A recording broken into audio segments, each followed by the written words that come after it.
Welcome back to the Aliyah Podcast. This is our second episode. We had a great first episode with a lot of great information about why Eretz Israel is the place to be.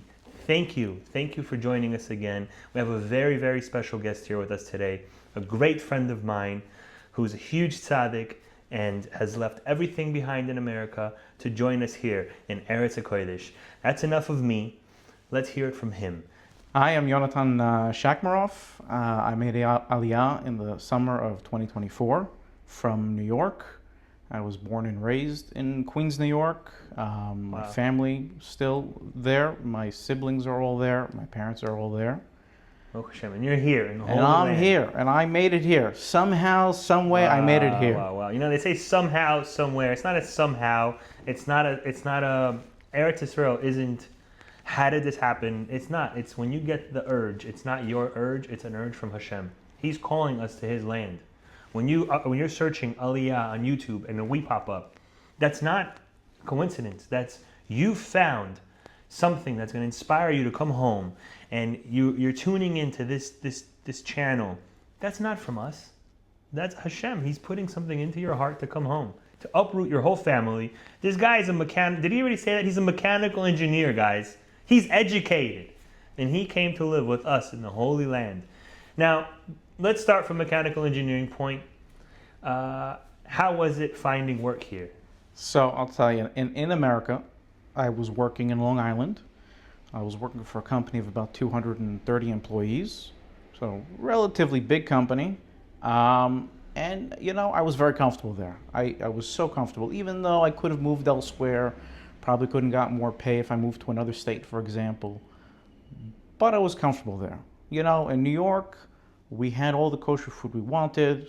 You know, whatever hashkacha you wanted, you could find. Whatever kind of bet knesset you wanted, you could find. Whatever kind of bet sefer you wanted for the yeshiva for the kids, you could find. Wow. Whether it was more Tzioni, Dati, Haredi, you can find in New York City, no problem. And work also, I was comfortable. You know, I wasn't the owner of the company, but I was still very comfortable there. And I knew coming here would be difficult because the type of work I was doing was a lot of military-involved work, and I wanted to continue doing that. And I knew coming to Israel that'd be problematic because of security clearances, because of the language barrier. You know, even though a lot of the work is done in English, everybody's just naturally speaking Hebrew in these kind of workplaces. That's just what it is. They are speaking the language that is natural to them, that, you know, helps them express what they want to say. And that's going to be Hebrew. And so I knew those would be the two biggest challenges. And they were, you know, when I first came here. Okay, after the summer was done and, you know, we tried to make the summer for the kids very exciting and enjoyable, and they started the school year. I also started my school year. I started going to Ulpan. I started learning more. I was looking for other jobs that were not my typical work, just to make ends meet while I was in Ulpan. You know, doing random electrical work or handyman work around town, whatever it was, because that's what it is. And eventually, after several months, I think it was about 10 months from when I made Aliyah, I found my first job. And it wasn't my dream job. Definitely not my dream job. But you found a job. That's important. I found a job. And, you know, even if it's not the dream job, it's something, you know, and just like in America or anywhere you are, you know, you're not going to start from, you know, level 10 or whatever. No, you start from level 1 and you have to work your way up. And it was the same thing over here. Okay, maybe I was more experienced than the average guy looking for work. Okay, but that doesn't mean that they're going to hire me easily because, again, I didn't speak the language very well. And I didn't have any sort of security clearances. So that's off our list. Parnassa. We found Parnassa. Yeah. Good. Now the second question everybody has making Aliyah. Children. With our children, what are we going to do with our children? What kind of schooling are they going to find? You mentioned you come from New York. So you guys have good yeshivas, good schools. I come from Arizona. I don't come from good schools. We had 2 restaurants, kosher restaurants when I left. I didn't come from The rabbis used to say, if you're Jewish in Arizona, when you go to Shemaim, you're going to get credit for being Jewish in Arizona because it was so hard. Because 40 Minutes was the closest meaty restaurant. We had 2 meaty restaurants and we had 2 pizza joints. That's it. I didn't have much choice. We also had 1 good yeshiva for the kid, or like a gan for the kids, you know what I mean, for the early kids. And then there was 1 boys yeshiva that just opened up. There was 1 seminary that opened up, and that's all we had. We didn't have any choices. So again, when I came here, my motivation to come to Israel was, wow, to be Jewish is easy there. But you come from New York to Israel, Judaism was already easy. What sparked, we need to make Aliyah? How did this... The Aliyah spark was, from even before my kids were born. I had this spark for the Aliyah. And it was only until my wife was okay with moving, because she is very close to her family. And it was only until she was okay moving here that we actually filled out the application and came back and, made the Aliyah.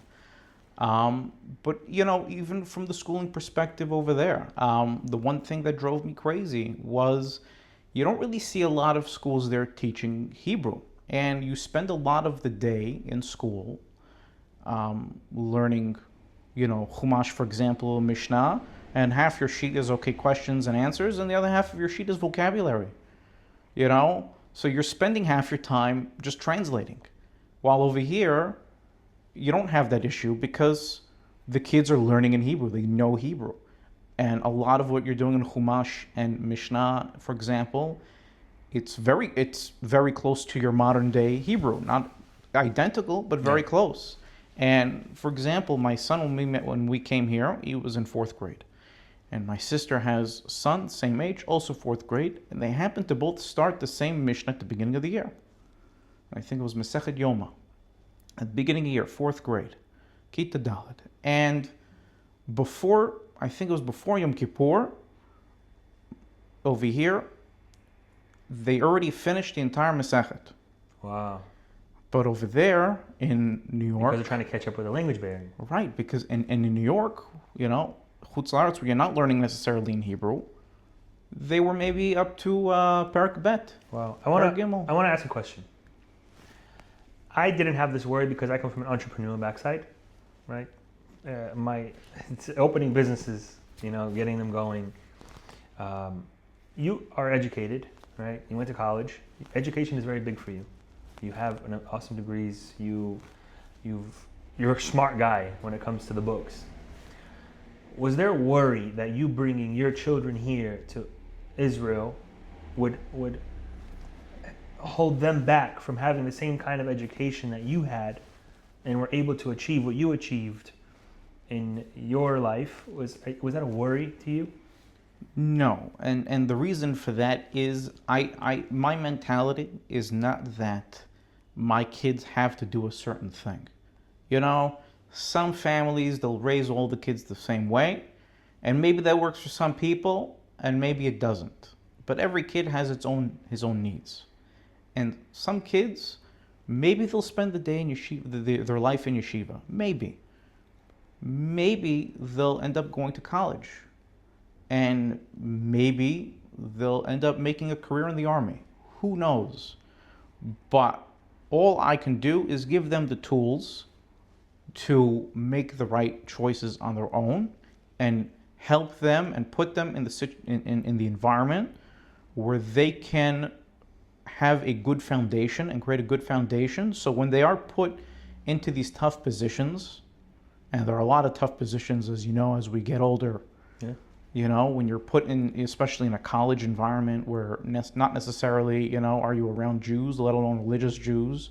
When you're put in a working environment where even, again, not everybody is Jewish, not everybody is religious, and, you need to have that foundation to make the right choices.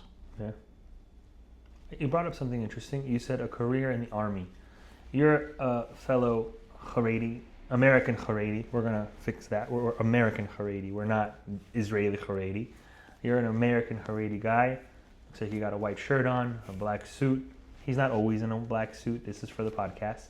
The question about army comes around. your kid is, the oldest one is 9? 10 years Wow. Okay, he's 10 years old. In 8 years, you're going to get a letter in the mail. What are your army is the question. How do you feel about that? How does your wife feel about that? What are your thoughts? How do we, about army, military? Again, this podcast is uncut. It's raw.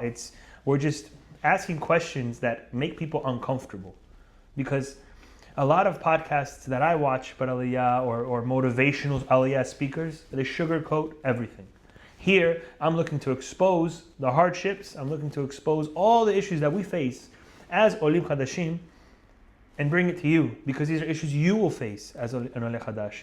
And we have an Oleh Chadash sitting in front of you. He's been here for a year and a half. Almost a year and a half. So I want your take on what you feel about the Army. So, first of all, I know a lot of people are worried about safety. And unfortunately, over this past war, a lot of soldiers did die. But, somebody going into the Army, not necessarily are they in combat, not necessarily is there a war going on. So that's definitely something to take into consideration. But the other thing is the religious aspect. And to me, no matter what you're doing in life, to me, you should always have Torah involved in your life. Okay? If you're working a 9-to-5 job, whatever it is, that's fine. You can learn a little bit in the morning. You could put on a podcast shiur or something on the drive. You can have evening, learning shiur set up, like with your schedule. So as long as something is involved, something Torah related is involved in your life, and you're always putting it in there, that's important. And so that, I think, to me, the bigger fear with the Army is more of the religious fear. And, but that same religious fear, I can say, would apply to the workplace. That, maybe I'm around a lot of people who are Jewish and they're eating things that are not kosher, and maybe we let our guard down. In America, I feel like the guard was up more because we were surrounded by non-Jews. Yeah. And so you think more about what your surroundings are, and, that person's eating non-kosher, and I know it's not going to be kosher.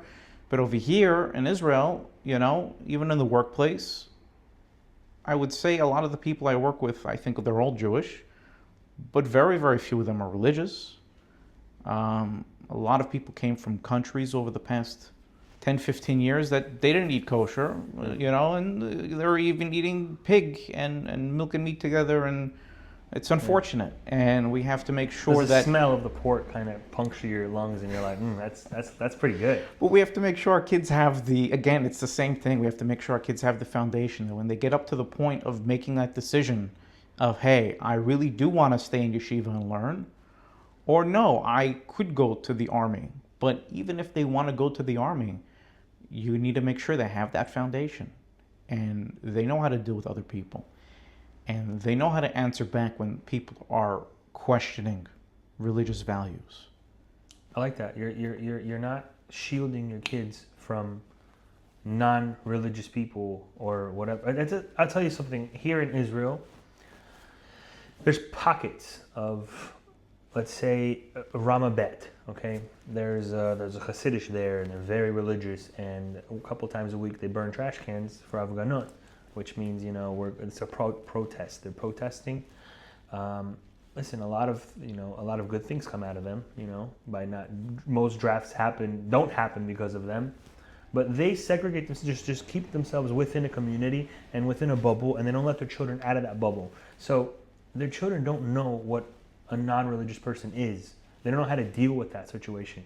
So I think they have a bigger fear of their children intermingling with non-religious people than American Haredim have, as me or as you, because we grew up amongst Goyim. We know how to have a separate ourselves from them. And that's part of it, is that people come here and they might let their guard down. And that is something to consider. But, this is the place that we should be. And we have you touched on a good subject. And we have to learn how to, again, keep our guard up, even though we're in Israel, because not every restaurant necessarily is kosher, No. and not everybody has your values, and that applies everywhere in the world. And, another thing to consider is, hey, when you're in these situations that you are surrounded by people who are Jewish who don't keep anything, maybe you can be that inspiration for them. Wow. I was having a conversation with somebody at work, and he was very surprised to see, wow, somebody actually gets up every day for Nate's. Why would somebody do such a thing to himself? And even more so on Shabbat. Why would somebody do such a thing to himself? But you know what? When you have these conversations with people, maybe it'll inspire them to maybe just go to shul in the morning, or daven with them, or even just put on tefillin in general at home, Wow. So you're bringing the Yidden back. The ones that are already here. Right, the ones that are already here. And that applies in the beautiful. workplace, and that applies in the army. Also, I'm really touching base on American Haredi a lot. Because when you are going to land in Israel, you're going to realize Haredi isn't Haredi. American Haredi is different from being normal Haredi or Israeli Haredi. Why is it different? Because we're very friendly, we're very outgoing, we're very very out there. You know what I mean? We're open, we're friendly, and it's not because they're not different than us. They were just raised in different places than us, right? They were raised amongst themselves. The question here goes, or what I'd like to input is, when we come as Haredi to Israel, we paint a beautiful picture to the non-religious Jews here, because when I always, hi, how you doing? I'm always grabbing people and they're like weirded out by it. It's black and white. Okay, today I'm black and brown.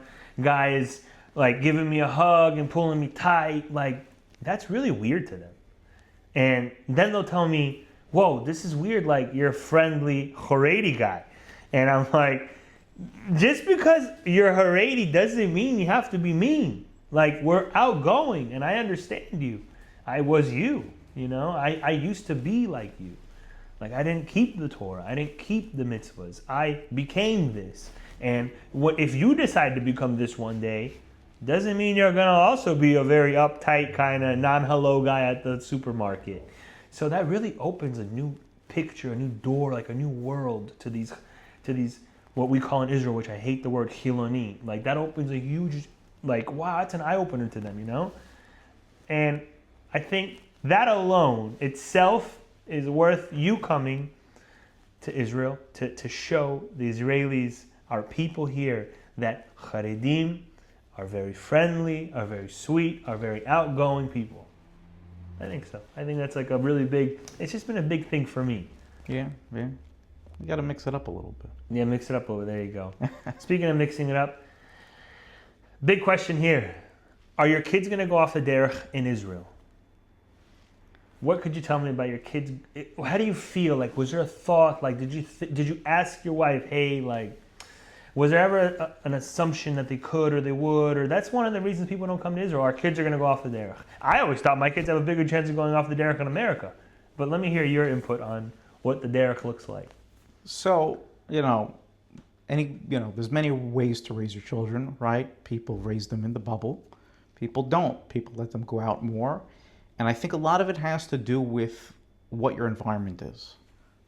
It's kind of one of the reasons I chose to live in Bet Shemesh, in Ramat Bet Shemesh, because I knew it was the easy choice. It's a very religious neighborhood. You have a mix of people. That's fine, But you don't see cars driving around on Shabbat. There's no stores open. We throw rocks at cars that drive on Shabbat here. No, I'm just kidding. They do in Ramat I'd Bet. I'd like to throw a rock. My son, I'm sorry to interrupt you. My son goes, Abba, what? You're always joking about throwing rocks at cars on Shabbos. He goes, aren't rocks muktzah? I was like, that's a really good point. Sorry. Cars don't drive on Shabbos in Bet Shemesh unless it's Chatzola, or whoever does drive, we give him the benefit of the doubt that his wife's in labor. Yeah, Go back and it comes down to putting him in the right environment. You want to be in the right neighborhood. You want to put him in the right school, no matter what level you are. I feel like here it was very easy to find a school for whatever level of religious we are, you know. Yeah, I had to come here and I had to do my research because people, you know, have their own opinion of things and their own views. And when you're asking people from overseas that you don't know, hey, what kind of school should I send my kids to? They'll give you their opinion with their own history behind it. And it, to me, I think it was very important to actually come here and see the school, to put them in that right environment. And all we can do is really just daven that our kids don't go off the derech and just put them in the environment that will best equip them for life. Amazing. You touched on another point. Every time I ask a question, you touch on a good point that I save in my head to ask again. You touched that you would ask somebody overseas, you were still in New York, hey, what do you think about the school? Maybe, hey, where do you think I should live? Hey, which neighborhood? Because you have to understand, neighborhood A is not like neighborhood B, and then it's not like neighborhood C. I bought in a neighborhood where everybody is very Israeli Haredi, okay? The neighborhood he lives in is above me, and he's like a nice mix. And that's just 118 steps. Don't ask me why I counted. Up the hill, all right? Now, the question here is, if you had a firm, an organization, not as great as Nefesh B'Nefesh, right? Nefesh B'Nefesh is amazing. Not as great as all these other, but an organization, it's a small firm that you would give a call and be like, hey, what do you think? I'm really interested in Israel. I don't know where to go. I don't know where to live. I don't know what school to put my kids into. I don't know what kind of car to buy. How do I buy a car? And this firm would go and again, this firm is not made for Aliyah. It's just a group of guys that like to help people, all right, make Aliyah. And you could call them and they'll give you non-biased opinions and opinions that aren't based on how their experiences went, but more on what they see on how, where, and what. Would that help you coming to Israel? I think a firm like that would help, but, I think a lot of it was finding the WhatsApp groups, and touching on Nefesh B'Nefesh, I mean, they have a lot of videos where you could see, hey, the neighborhoods are like this, and they have a directory of people who had made Aliyah, which you're free to go access and call. And that's actually what I did. I found somebody on the contact list for Nefesh B'Nefesh, and I saw, wow, this is the only Bukharian name on the list, and I gave him a call. And I started speaking to him. My wife started speaking to his wife. Wow. And it turns out that we actually You're probably knew second cousins. we knew his wife's family. I was very good friends with his wife's cousin. And so, yeah, small Bukharian world in Queens. But it really did help us. And it's really just networking. It really comes down to networking. I probably should have made Aliyah with Nefesh B'Nefesh. I was one of the crazy few, he's laughing. I was one of the crazy few that had an urge to go to Israel. I sold everything, my whole portfolio. My wife packed 26 luggages, all right? 26. We did not get a lift, what do they call it, a container. Yeah. We didn't get a container. We sold everything. 26 luggages, and we got on a plane, and we landed here, and they're like, why do you have 26 luggages? I said, I'm making Aliyah. And they're like, where's everybody else? And I was like, I'm doing it myself. And they were so weirded out by it. But okay, so I got off the plane, and Baruch Hashem, we had help here from an amazing person. And she guided us to make Aliyah from here. So that's also an option. But Nefesh B'Nefesh seems like they really assisted you and gave you the tools that you need. Right, and there was a lot of people to speak to. There were people to speak to about finding work, about how to set up the ulpan, and finding. They have a job site as well. All the videos again, and as an engineer, maybe a little bit of problem, but I did a lot of research before coming here. Yeah, I'm sure you did.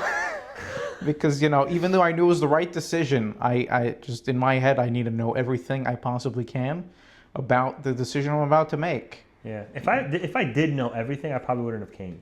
So Hashem knows how my brain works. So he's like, you know what? Israel sounds like a good idea. And we got on a plane, and 6 weeks later from the decision, the day was made to the time we left was 6 weeks exactly. Wow.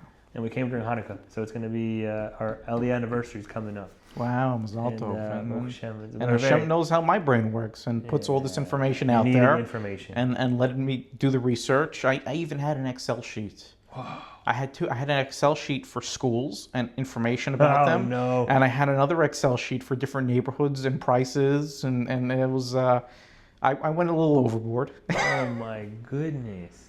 He had Excel sheets for schooling and prices of oh my goodness. Oh, I had another Excel sheet for budgeting. That I made myself a budget Excel sheet just on how much things cost, how much of a salary I would need to make in order to live here, and how much money I needed to bring ahead of time to like just live sort of comfortably. So now we're talking money. All right, this is a very ruthless podcast. All right, this isn't a Joe Rogan show. This is the Aliyah Podcast. But what I will touch base on is break money. out the cigars. My wife goes, "Why do you have a cigar in every single one of your videos? You don't smoke cigars." I said, "No, but it looks good." Anyways, besides the cigar part, money-wise, what does somebody need in their bank account? Okay, what does somebody need to find here? A family of 3, let's say, 3 children, husband and a wife in their 30s. You know, what do they need to come to Israel with? How much money should you have reserved? How much should you be looking to make? You know, what's your budgeting? I don't budget. I just try to make money, and I try not to spend it. So. So, I think a lot of it comes down to a person's lifestyle. I know people who made Aliyah here, and they were used to living in a huge, huge house, with tons of square feet of space. Me. and right, and multiple floors, and buying like anything on the shelf. Yep. And then there are people who, coming from New York, they were a little bit more conscious about how they spent their money. I didn't live in a big house. I had, an apartment in Kew Garden Hills in Queens. Wasn't anything special. Wasn't anything to write home about. We were 2 bedrooms with 5 people. This guy's living better in Israel than he was in New York. I am. I'm not arguing. I definitely am. And and the same thing. Like even in Queens, I didn't just buy the most expensive meat on the shelf, unless it was maybe a special occasion. But I bought things with sort of financially conscious mind, and it really depends on what you're willing to do. My grandfather came here to Israel before there was a state of Israel.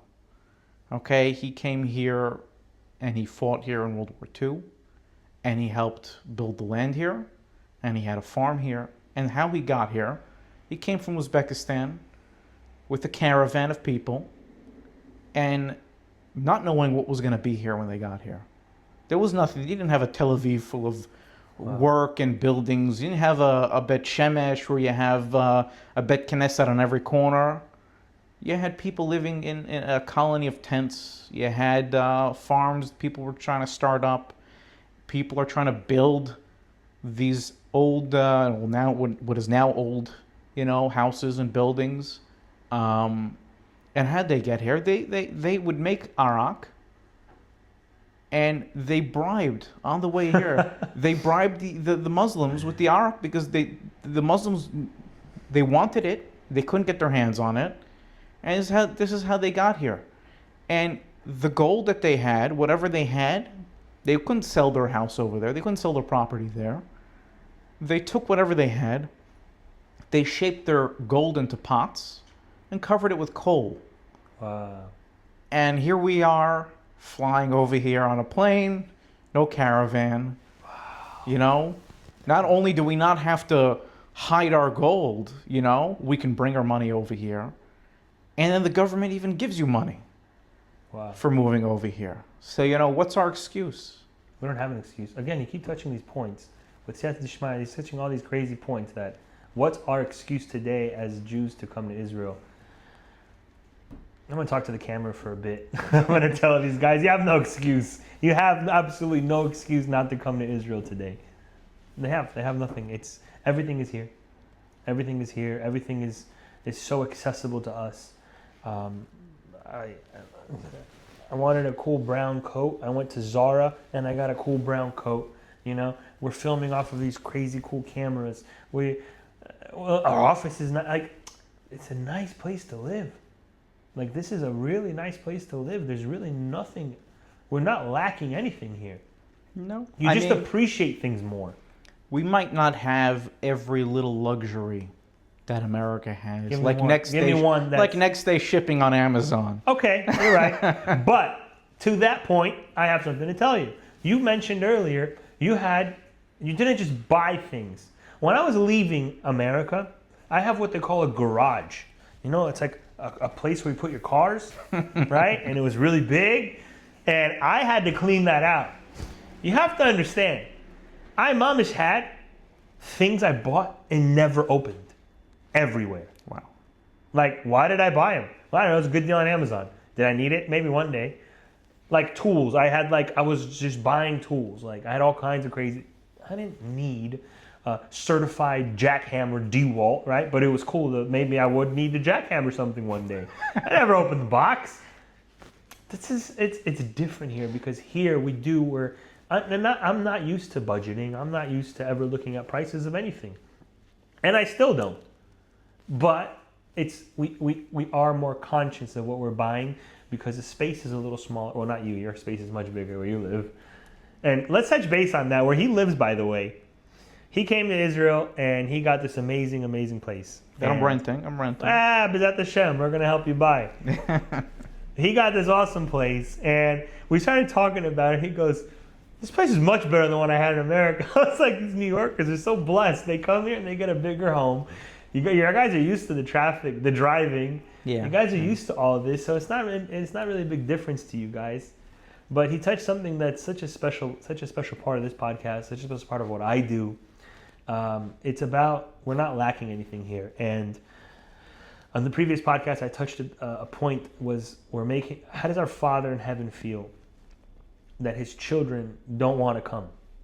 Like, they have the opportunity. Most people do. A lot of people don't because of finances, because has v'shalom, some issues in the home, whatever it could be. But a lot of people have the opportunity to come, and they don't.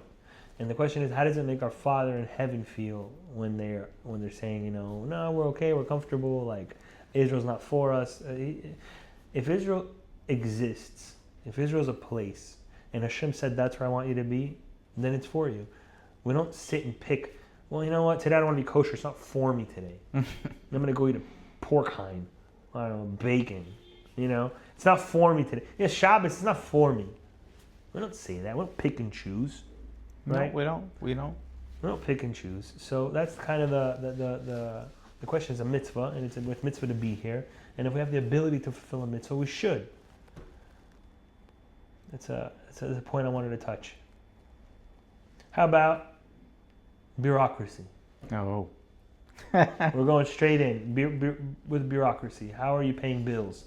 How are you managing to do all the day-to-days? What's hard? If I have to get on the phone with a utility company, for example, there's always, they can always call you back in English if you have an issue communicating every point that you want to make in Hebrew. Overall, it's not impossible. If you're really, really having trouble with Hebrew, you have Google Translate, just take a picture of your bill and just translate the whole bill. And even ChatGPT today is so easy. Yeah. Like, I was sitting there one day. My dad went from Russia to, like all of our parents, went from Russia to America. And I'm sitting there scanning the gas station thing, trying to get gas when I first got here. And I was like, how did my dad get gas in America? How did he do that? I have Google Translate. I have ChatGPT, all this garbage, that distracts us during the day. How did they do it? And we're so blessed that we don't even have a language barrier here. No, I still don't know how to read script. Right? A lot of people here in Bet Shemesh, in Ramat Bet Shemesh, speak English. And I would say it's a good thing and a bad thing because on one You'll learn hand, it here. yeah, we can very easily run into somebody in the street and speak English and everything is But fine. even Israelis, a lot of Israelis speak English. A lot. Yeah. They say they don't, but when you start speaking to them, they speak. They just are get shy. I'm actually having the trouble at work where some people are I'm trying to get them to talk to me in Hebrew so I can practice my Hebrew, but they're actually using me to practice their English. And then it's not benefiting anybody. Yeah. But again, I also refuse to be that guy that's like, Kamazeh Olay. I want to like speak Hebrew, Israeli Hebrew. Yeah, we all have to start from somewhere. Kamazeh Olay, or the Russians, Kol hakavod. Boker tov. That's like, whoa, you guys, and Baruch Hashem, I speak a little bit of Russian. Like I can get around in Ashkelon and Ashdod. As soon as they hit me with a Boker tov, I'm like, говоришь по-русски, thank God. You probably do better than me at my job because I think about 90% of the people there speak Russian. Yeah, so listen, if you speak English, you're okay here. If you speak Arabic, you're even better, all right? If you speak Russian, you're doing good. French, you're doing fine. Maybe your wife speaks Hebrew like his wife. Then you're completely off the hook. This guy probably hasn't even paid a phone bill by himself. No, I mean, at the beginning especially, if somebody called me and started speaking in Hebrew, I just gave the phone to my wife. See, it's easy. It's easy. So listen, we have absolutely nothing holding us back from coming home. Absolutely. Well, I'm going to tell you what day it is today. It's Friday, all right? It's Friday. It's 1:30. Shabbos comes in an hour and a half. We're sitting here on a podcast. Yeah. Right? Our wives probably aren't going to be happy about this, but that's the only day that I can get them out.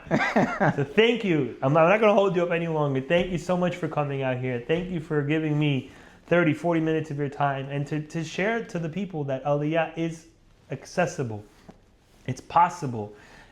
Kids that are older, kids that are younger, it's possible to make Aliyah. Come home. We'll guide you. This Aliyah podcast is presented by Eretz Capital, a firm that I founded here in Israel. We help you come home. We help you acquire a home. You can't come home if you don't have a home. Whether you're looking to rent, to buy, whether you want to invest in the Holy Land, whatever it could be. I'm Ephraim Ovadia. I'm with Eretz Capital.